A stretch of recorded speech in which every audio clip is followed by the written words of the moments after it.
আমরা ফেরিঘাট থেকে আমরা 9 ব্যারেল তেল উদ্ধার করেছি।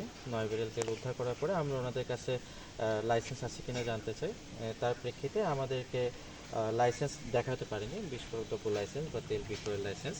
তো আনলাইসেন্স অবস্থায় বিক্রয় করার জন্য আমরা যেহেতু আনলাইসেন্স, সুতরাং আমরা সেই তেলসমূহ জব্দ করে আমরা জিম্মানামা হিসেবে কালিয়া ফিলিং স্টেশনকে প্রদান করছি এবং একই সাথে আমরা সেই জিম্মানামা প্রদান করার পরে সেই যে ওনাদের বিক্রয়ের পরে যে সরকারি যে অর্থ, সেই অর্থ আমরা সরকারি কোষাগারে জমা প্রদান করব।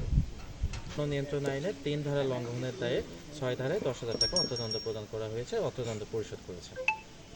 আচ্ছা, হ্যাঁ ভাই বলুন। এটা হচ্ছে যে আমরা যারা শিল্প প্রতিষ্ঠানে সরকারের 5 লক্ষ টাকা ব্যাট দিই, আমাদের প্রতিষ্ঠান বন্ধ হয়ে গেছে।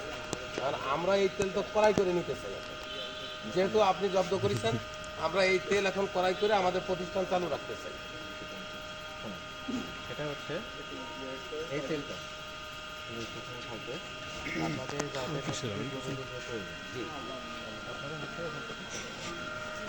সেই ইন্সপেকশনটা অফিস মাধ্যমে চাচ্ছি।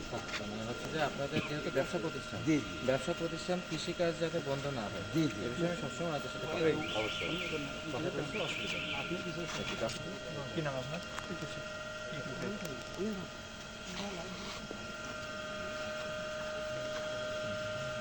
বয়স কত? পড়ানো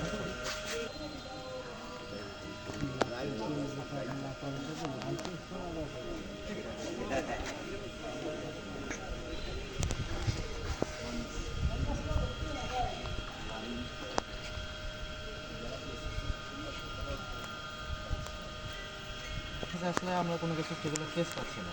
আমার প্রত্যেকটা তেলের আমরা ট্রেস পাই, এই ট্রেসের জন্যই মূলত। বুঝতে পেরেছেন? আমি আশা করি আমি আপনাকে দোষারোপ করতেছি না যে আপনি অসৎ ব্যবসা, এটাও বলছি না, কিন্তু আমরা ট্রেস চাচ্ছি। অনেকেই হয়তো এগুলো সুযোগ নিচ্ছে যে আনলাইসেন্স দোকানদারকে দেওয়ার জন্য। আমরা এই সুযোগটা রহিত করতে যাচ্ছি। আর আমাদের আইনের মধ্যেও বলেছে আনলাইসেন্স অবস্থায় আমাদের বেশ কিছু লাইসেন্স দরকার হয়, যেমন বিস্ফোরক দ্রব্য লাইসেন্স দরকার হয়, তারপরে তেল বিক্রির জন্য আলাদা একটা লাইসেন্স আছে। তো এরকম হচ্ছে যে লাইসেন্সগুলো থাকাটা বাঞ্ছনীয়। বাঞ্ছনীয়র বাইরেও আমরা হচ্ছে যে আলাদা করে স্পেশালি এই সময়টা আমরা যারা লাইসেন্স ধরি তাদের মাধ্যমে তেল বিক্রয় হচ্ছে, আমরা এটা চাচ্ছি।